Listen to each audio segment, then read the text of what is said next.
Hello friends, welcome back to the my new video guys and my YouTube channel. Guys, today friend we are going to talk about guys, how can we off talkback in our Poco phone. Guys, you want to off guys your talkback in your Poco phone, so how can you off today? I will show you in this video guys. So before starting video, first of all go and subscribe the channel guys, click the bell icon and like my video. So friends, now let's see how to off talkback.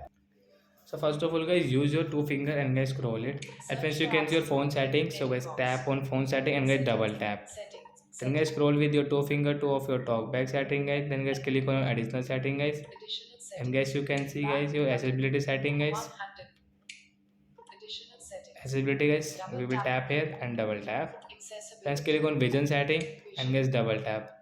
Guys click on talkback setting and guys double tap.